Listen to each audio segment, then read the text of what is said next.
21। मन्ये वरं हरिहरादय एव दृष्टा दृष्टेषु येषु हृदयं त्वयि तोषमेति किं वीक्षितेन भवता भुवि येन नान्यः कश्चिन्मनो हरति नाथ भवान्तरेऽपि। इसका अर्थ हो गया।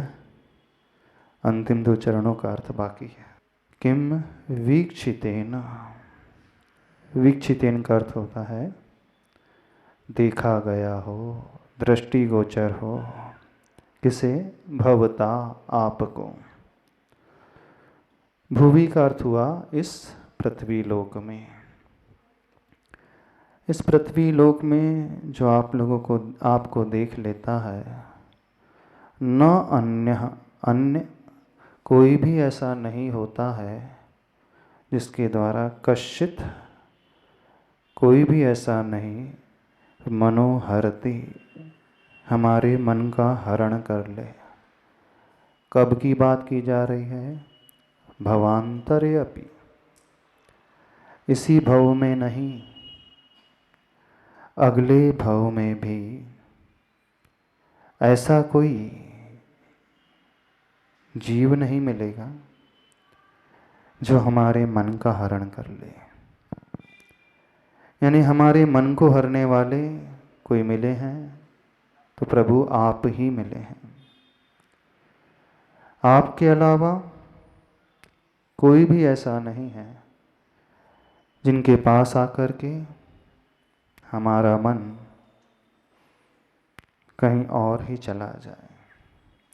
मनोहर शब्द का प्रयोग होता है ना साहित्य में। ये दृश्य बहुत मनोहर है।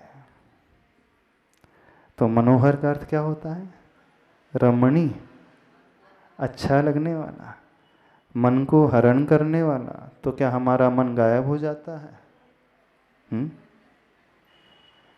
मन हर लेता है कोई तो क्या मन कहीं और चला जाता है?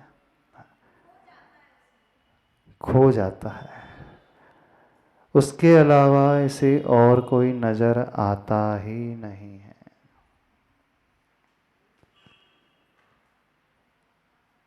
बस वही झूलता है और आंखों में कोई नजर नहीं आता।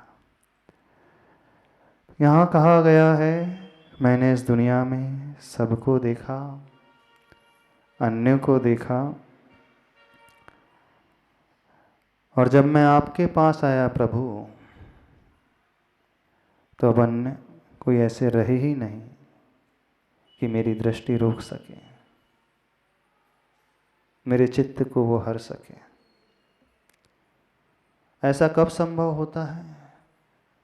जब इनमें और उनमें बहुत अंतर होता है, जमीन आसमान का अंतर होता है। ऐसी बात जब हमारे हृदय में पैदा होने लगे, ऐसी तृप्ति जब हमारे मन में पैदा होने लगे, प्रभु के पास आकर के व्यक्ति और कहीं जाने की चाह रखे ही ना। ऐसा होता है। हाँ? और विशेष बात यहाँ पर आचार्य प्रवर कह रहे हैं, इसी भव में नहीं, भवांतरे अपि, पर जन्म में भी, दूसरे जन्म में भी। यानी दूसरे जन्म में भी वह जीव सिर्फ आपको ही चाहेगा, आपको ही मानेगा, उसकी श्रद्धा सिर्फ आप पर ही रहेगी और किसी पर नहीं होगी। ऐसा कब होता है जानते हैं? उसकी श्रद्धा छूटती नहीं है। कब श्रद्धा नहीं छूटती है? हाँ, जो यहाँ पे श्रद्धा पैदा करता है, दूसरी गति में जाते ही कई बार ऐसा हो जाता है कि उसकी श्रद्धा बदल जाती है। दूसरी संगति मिलते ही उसकी श्रद्धा बदल जाती है। क्षेत्र परिवर्तन होते ही श्रद्धा में परिवर्तन हो जाता है, द्रव्य परिवर्तन होते ही श्रद्धा में परिवर्तन हो जाता है, काल परिवर्तन होते ही श्रद्धा में परिवर्तन हो जाता है, और भाव परिवर्तन होते ही श्रद्धा में परिवर्तन हो जाता है। यानी द्रव्य, क्षेत्र, काल और भाव जब ये चारों बदलते हैं तो इस व्यक्ति की श्रद्धा भी बदल जाती है। श्रद्धा का अर्थ सम्यक दर्शन। किसका सम्यक दर्शन नहीं छूटता है? क्षायिक सम्यक दृष्टि जो हो जाता है ना, उसका सम्यक दर्शन कभी नहीं छूटता। वो इस गति से दूसरी गति में भी चले जाए तो भी नहीं छूटेगा, यहां तक कि नरक भी चले जाए तो भी नहीं छूटेगा, स्वर्ग में मनुष्य गति में भी चले जाए और पशु गति में भी चले जाए तो भी नहीं छूटेगा। वो क्षायिक सम्यक दर्शन कब प्राप्त होता है? किसे प्राप्त होता है? किसके पास? केवली श्रुत केवली तीर्थंकर के पाद मूल में। वह भी मनुष्य ही उसे पैदा कर सकता है, उसमें भी वज्र उत्तम सहनन वाला जीव ही उसे प्राप्त कर सकता है, और जिसे उत्तम सहनन नहीं होते हैं वो प्राप्त नहीं कर सकता है। यानी पुरुष ही उसे प्राप्त कर सकता है, स्त्री प्राप्त नहीं कर सकती है। पुरुषों में भी वही पुरुष जो प्रभु के पास आकर ऐसी विशुद्धि बढ़ाता है, ऐसी विशुद्धि बढ़ा लेता है कि अनादि काल से जो मिथ्यात्व कर्म चला आ रहा था वह नष्ट हो जाता है। नहीं, ऐसे परिणाम भक्ति से समझना। भगवान हमारे लिए कितने बड़े निमित्त साबित हो जाते हैं। जो लोग ये कहते हैं एक द्रव्य दूसरे द्रव्य का कुछ नहीं कर सकता, सब कुछ हमारे ही उपादान पर आधारित है, दूसरा हमें कुछ भी ना दे सकता है ना ले सकता है, क्या क्षायिक सम्यक दर्शन अपने आप पैदा हो सकता है? हम कितनी भी विशुद्धि बढ़ा लें, पैदा हो सकता है? हो ही नहीं सकता। क्षायिक सम्यक दर्शन को प्राप्त करने के लिए केवली भगवान का पादमूल आवश्यक है। यानी बिना उन निमित्त के वो विशुद्धि पैदा ही नहीं हो सकती। नो डाउट विशुद्धि हमारी अपनी है, भाव हमारे अपने हैं, लेकिन उस विशुद्धि को पैदा करने में तीर्थंकर भगवान निमित्त बन रहे हैं। यदि वे केवली तीर्थंकर ना मिले हम नहीं प्राप्त कर सकते। कोई कितनी भी विशुद्ध परिणाम पैदा कर ले, कितना भी त्याग कर ले, कितना भी कुछ कर ले, वो पैदा कर ही नहीं सकता। यहाँ पर जो बात कही जा रही भवांतरे अपि, हाँ महाराज सहनन आवश्यक नहीं है लेकिन क्षायक सम्यक दृष्टि के लिए। हाँ, उत्तम सहनन वाला कर्मकांड पढ़ लेना, उसमें आता है। लेकिन मेरे राजा श्रेणी को क्षायक सम्यक दर्शन था। हाँ तो क्या हो गया? तो पुरुष है, उत्तम सहनन वाला जीव है, तभी तो 7वें नरक की आयु का आश्रय किया था राजा श्रेणिक ने। 7वां नरक कौन जाता है? वज्र वृषभ नाराज सहनन वाला ही 7वें नरक जा सकता है, और कोई हीन सहनन वाला 7वें नरक की आयु को बांध ही नहीं सकता है। समझ रहे हो? नहीं सर? हाँ हाँ, आवाज़ नहीं आ रही, थोड़ा बोलना, माइक से बोलो। क्या बोल रहे हो? क्या डाउट है आपके? पूछ लो। समझो, यहाँ पर बड़ी गजब की बात आचार्य प्रवर मानतुंग स्वामी जी कह रहे हैं श्लोक में। सबसे बड़ी विशेष बात इस 21वें श्लोक में जो आई है, कश्चिन मनो न हरति हेनात भवांतरे अपि। कौन सा विशेषण आया? भवांतरे अपि, यानी अन्य भव में भी, दूसरे भव में भी आपको छोड़ करके हमारा मन कोई और हर नहीं सकता। यानी इन तीर्थंकर भगवान के पास आकर के वो इतना विशुद्ध हो जाता है, इतनी गहरी लगन उसको हो जाती है कि उसका सम्यक दर्शन अगले भाव में भी छूटेगा नहीं, छूटेगा नहीं सम्यक दर्शन। क्योंकि बिना श्रद्धा के भक्ति कभी नहीं होती है। भक्ति होती ही तब है जब भीतर श्रद्धा होती है। इस बात को लेकर के चलना। यदि मन में श्रद्धा नहीं है आपका, आपके मन में किसी के प्रति समर्पण नहीं है, तो आप झुक नहीं सकते, नहीं झुक पाओगे। भगवान तो छोड़ दो, आपके घर के अपने बड़े भी हो ना, जिनसे आपकी नहीं बनती है, सास हो ससुर हो, अच्छे मन से चरण छू लेते हो उनके। बहुएं उनसे पूछ रहे हैं, छूना पड़ता है वो बात अलग है, आने जाने में कभी कभार वो तो ढोंग है अलग से, वो दिखावा होता है। हम अंदर से चरण छूने की बात कर रहे हैं, मन से चरण छूने की बात कर रहे हैं। जितनी बहुएं हैं, जब आपकी सासू से नहीं पटती है, कोई बड़ा फंक्शन होता है तो आप चरण छूते हो? कहीं जाना हो बहुत वर्षों के बाद, अब तो प्रथा ही खत्म हो गई, अब प्रथा ही नहीं रह गई, छूते हैं। लेकिन कौन छुएगा, इस बात को समझना, जिसके मन में श्रद्धा होगी अपने बड़ों के प्रति।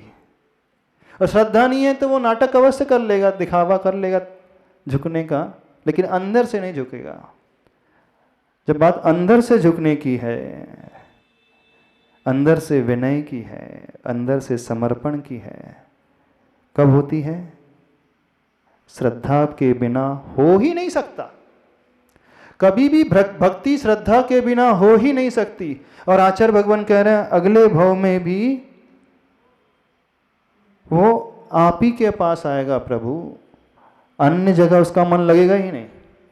कितनी बड़ी बात है, कितनी बड़ी बात कह रहे हैं। कैसे संभव होता है कि हम भगवान को छोड़कर के किसी और को चाहें ही ना?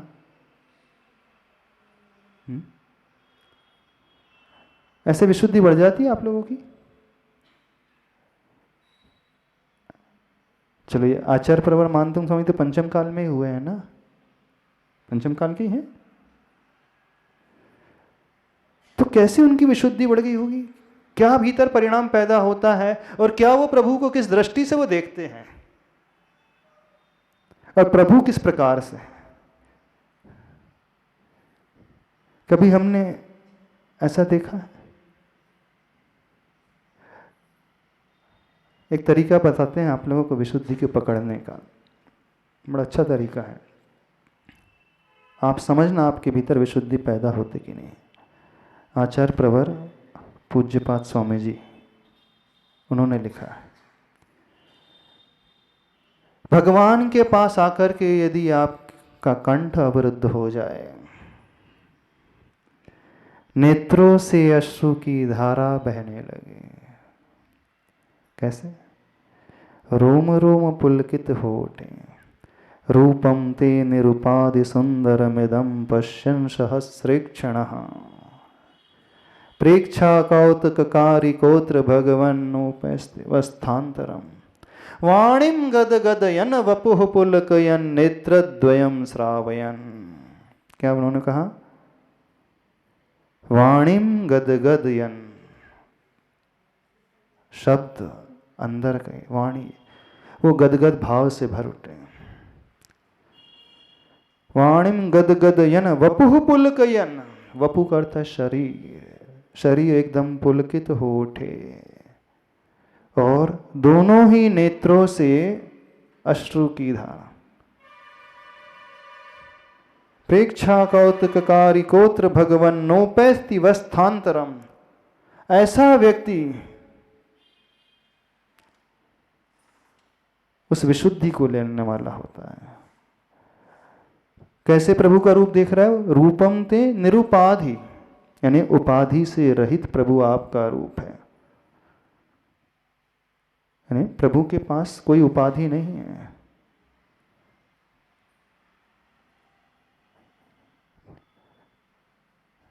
सहस्त्र नेत्रों से वो देख रहा पश्यन सहस्र ईक्षण। वीतरागी प्रभु कैसे होते, आदिनाथ भगवान कैसे हैं? उपाधि से रहित हैं, मन की उपाधि से भी रहित हैं, शरीर की उपाधि से भी रहित हैं। शरीर में कुछ नहीं है, कोई अस्त्र वस्त्र कुछ भी वस्त्र नहीं है, शस्त्र नहीं है, निर्ग्रंथ रूप परिग्रह से रहित। और मन में भी कोई विकल्प नहीं है। कैसे देखना? 1000 नेत्रों को बना करके प्रभु को देखना। और जब देख रहा है तो उसके भीतर क्या घटे? क्या घटे? वाणिम गदगदयन। आपका कंठ एक गदगद भाव से भर उठे भक्ति करते समय। आपका रोम रोम पुलकित हो उठे और दोनों आंखों से आंसू की धारा। कभी ऐसा आप लोगों के साथ हो जब आप प्रभु के पास आए हों, आंखों में आंसू की धारा? कितनों के साथ ऐसा हुआ? आपका रोम रोम पुलकित हो उठा, रोमांच खड़े हो गए और आप कुछ कहना चाह रहे हो भगवान से, शब्द नहीं फूट रहे हैं। कब होता है ऐसा? होता है कभी? हाँ, संसार में कब होता है ऐसा? संसार में कब होता है ऐसा? देखो आचार्य भगवान ने यहाँ तो इफेक्ट बताया है। यानी जो उस विशुद्ध परिणाम को लिए हुए जीव होगा, प्रभु की भक्ति करने वाला वो जीव होगा, उसके शरीर में क्या रिएक्शन हो गए उससे बताया है।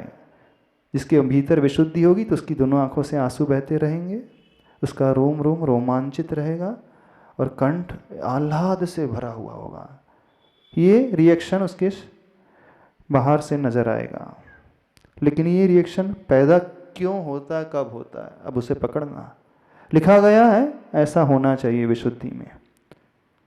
तो आपकी आंखों से कभी आंसू आए? हाँ हाँ, आंसू आए हैं? हाँ, आंसू तो आते हैं। हाँ, उधर साइड से आंसू तो आते हैं। अपने दुखों को देख करके आंसू आते हैं। जब परेशान हो जाते हो ना तो तब आते हो रोने भगवान के पास। बड़ा कष्ट में हो प्रभु, दुख है कि दूर ही नहीं हो रहा है, तब रोते हो आप। हाँ, तब भगवान के सामने रोने वाले बहुत मिल जाएंगे। कब रोते हैं? जब परेशानियां हैं बहुत सारी, गरीबी है बहुत सारी, केस चल रहा है, तब बेटे का स्वास्थ्य खराब है, तब बेटा सुनता नहीं है, मानता नहीं है, तब वो रोने की बात नहीं चल रही यहाँ पे। लेकिन इन आंसुओं में और विशुद्धि के आंसुओं में जमीन आसमान का अंतर है। केमिकल कंपोजिशन में अंतर रहेगा। यदि हम अपने दुख को देख करके प्रभु के आगे रो रहे हैं, उस आंसू की लैब टेस्टिंग कराई जाए। सुनना ध्यान से। और जब हमारे मन में विशुद्धि का भाव पैदा हो रहा है, प्रभु के पास आकर के उन आंसुओं की लैब टेस्टिंग कराई जाए, तो दोनों की लैब टेस्टिंग में अंतर रहेगा। बताना हमें। केमिकल कंपोजिशन में अंतर रहेगा। हो सकता है केमिकल कंपोजिशन में आंसुओं में अंतर ना आए, लेकिन क्वालिटी कंपोजिशन में अब जमीन आसमान का अंतर रहेगा। द्रव्य से उन आंसुओं में कोई अंतर नहीं आएगा, क्योंकि अश्रु ग्रंथि वही होती है ना। आंसू जहां से निकलते हैं, वो ग्रंथि जो होती है, ग्लैंड्स जो होते हैं, टीयर ग्लैंड्स जिसे कहा जाता है। आंसू कब आते हैं, कहाँ से आते हैं हमारी आंखों में? आप पानी पीते तो आंसू आते हैं। टीयर ग्लैंड्स होते हैं, अश्रु ग्रंथि होती है, उन ग्लैंड से वो आंसू निकलते हैं। अब वो आंसू क्यों निकल रहे हैं, किस पर्पस को लेकर के निकल रहे हैं, उस बात को लेकर पकड़ना है। तो जब व्यक्ति दुखी होता है तब भी भगवान के पास आकर के वो रोता है ना। पर उन आंसुओं की बात बिल्कुल नहीं चल रही है। कौन से आंसुओं की बात चल रही है? देखना, यहां पर आचार्य भगवान ने जो विशेषण प्रयोग किया श्लोक में, भवांतरे अपि कश्चित मनो न हरति नाथ, ऐसा कोई नहीं संसार में जो मेरे मन को हरण कर ले आपके अलावा। ये तभी संभव होगा जब उसकी विशुद्धि इतनी गहरी होगी प्रभु के पास आने के पश्चात। और वो विशुद्धि कब पैदा होगी, इसका तरीका कौन सा है? जब हमारी आत्मीयता प्रभु से होगी। आप कब रोते हैं? जब कोई आपका अपना आत्मीय बहुत अभिन्न मित्र होता है, अथवा जिससे बहुत ज्यादा लगाव होता है, बहुत ज्यादा जुड़ाव होता है, जिसके बिना आप जी नहीं सकते। यदि उससे कुछ हो जाए तो आपका ब्लड प्रेशर भी हाई लो होने लगता है, दिल की धड़कनें भी तेज हो जाती हैं। मान लीजिए आपका बेटा है, बहुत दूर है, दूसरे शहर में रह रहा है, पढ़ रहा है, हाँ, और कोई सुने कि उसके साथ कुछ दुर्घटना घट गई, तो क्या होगा? माँ को क्या होगा? आंसू आ जाएंगे, आ जाएंगे। और एक्सीडेंट बहुत सीरियस है सपोज, मान लो, तो क्या होगा? आंसू आएंगे कि और भी कुछ हो जाएगा? मूर्छा में भी जा सकती है माँ। कैसे चले गई? कैसे चले गई मूर्छा में? अथवा क्यों आंसू आ जाते हैं? ब्लड प्रेशर क्यों बढ़ने लगा? आत्मीयता है उससे, लगाव है उससे, भले ही वो बहुत दूर है, बेतार का तार जुड़ा है ना? उसमें दूरी मायने नहीं रख रही। भले ही वो अमेरिका चला गया हो पढ़ने के लिए और आपको पता चले अचानक कि उसका एक्सीडेंट हो गया है, 15,000 किलोमीटर की दूरी भी कोई मायने नहीं रखेगी, आंसू आ जाएंगे। क्यों? आत्मीयता। अथवा चलो ठीक है, दूसरा एग्जाम्पल लेते हैं। जो 10 साल से बेटा आया नहीं, 10 साल बाद आपने सुना कि बेटा आ रहा है, और सुना भी नहीं, अचानक 10 साल बाद आपके घर की घंटी बजती है दरवाजे की, और सामने आप अपने बेटे को देखते हैं, तो क्या हो जाएगा? आंसू आ जाएंगे एकदम। क्यों?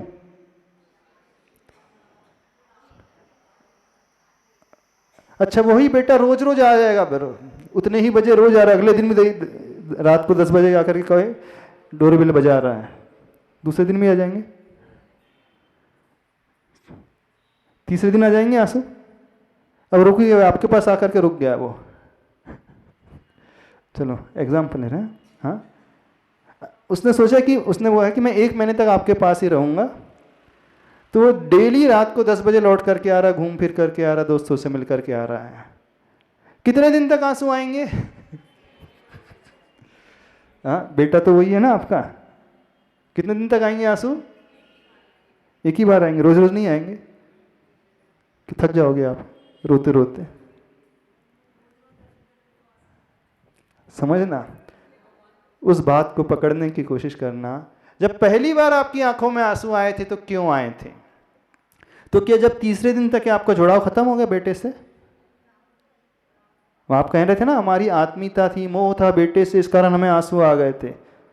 तो 10 साल बाद मिला तो आपकी आंखों में आंसू आ गए। अब वो आपके पास ही रुक गया है, अथवा 1 महीने के लिए आपके पास आ गया है, रोज 10 बजे रात को आ रहा है, फिर क्यों नहीं आ रहे? तो क्या जुड़ाव कम हो जाता है रहते रहते?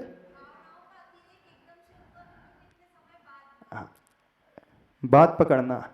आपके मन में बहुत तीव्र इंतजार था, कब मिलेगा बेटा। बहुत समय हो गया, बेटा मिल ही नहीं रहा, दिख ही नहीं रहा है, बात ही नहीं कर रहा है। कितना समय हो गया, यानी आप तीव्र इंतजार कर रहे थे, कब आएगा, कब आएगा, कब आएगा। ऐसे होता है ना। और जब तीव्र लगन के बाद, तीव्र इंतजार के बाद ऑल ऑफ सडन वो प्रकट हो जाता है, तो कंट्रोल नहीं रहता अपने ऊपर, नहीं रहता। मात्र आत्मीयता से आंसू आ जाए, मात्र मोह से आंसू आ जाए, नहीं। वह तीव्र भावना जब तक पैदा नहीं होगी तब तक वो आंसू आएंगे ही नहीं। अब यहां पे कह रहे हैं वाणीम गद गदयन वपुः पुलकयन नेत्रद्वयम श्रावयन। 3 चीज कह रहे हैं आचार्य भगवान। वाणीम गद गदयन, वपुः पुलकित, और दोनों आंखों में आंसू। यानी अंदर ही अंदर ये भावना, प्रभु कब मिलेंगे, प्रभु के दर्शन कब होंगे, कितना समय बीत गया है मुझे तो दर्शन ही नहीं हो पा रहे हैं, कितना अधिक काल चला गया है मैं प्रभु की भक्ति ही नहीं कर पा रहा हूं। यानी अंदर की जो लगन पैदा होती है ना, तब वो रोमांचित शरीर होता है, तब हमारा कंठ अवरुद्ध हो जाता है।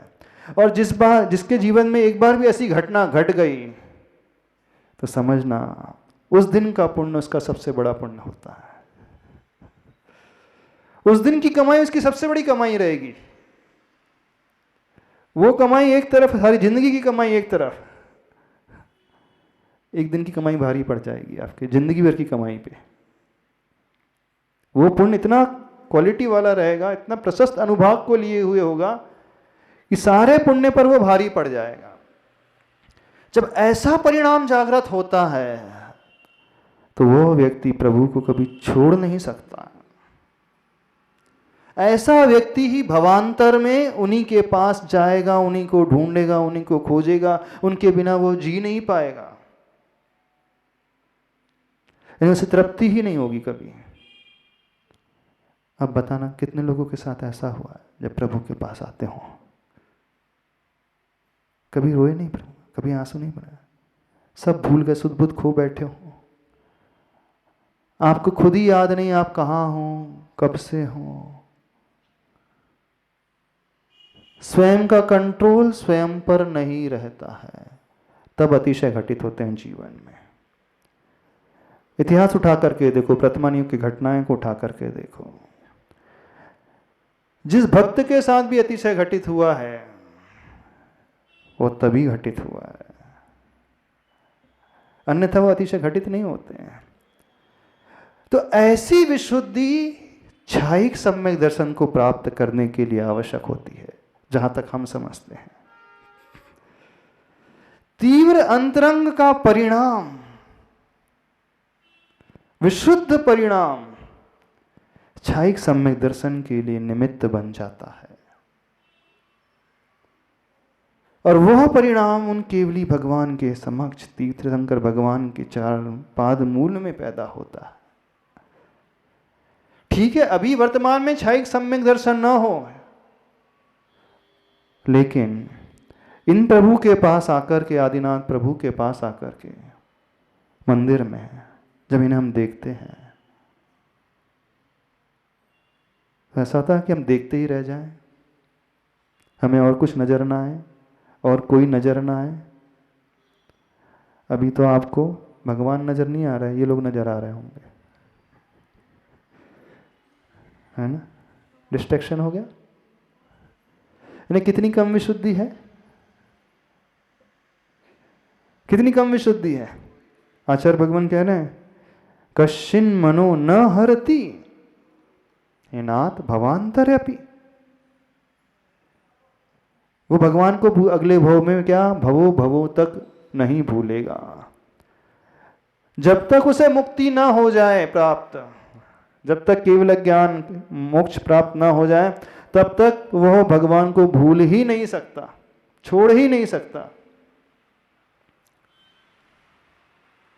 ऐसा परिणाम लाना सीखो प्रभु के पास आकर। ये दर्शन दर्शन कहलाता है, ये भक्ति भक्ति कहलाती है, और ये भक्ति उस श्रद्धा के बिना प्रकट ही नहीं होती है।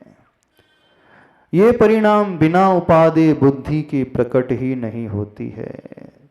जो लोग ये कहते हैं हे बुद्धि से भगवान की भक्ति करना चाहिए, हे बुद्धि से भगवान की पूजन करना चाहिए, उन्हें समझना है हे बुद्धि से कभी कुछ नहीं हो सकता है।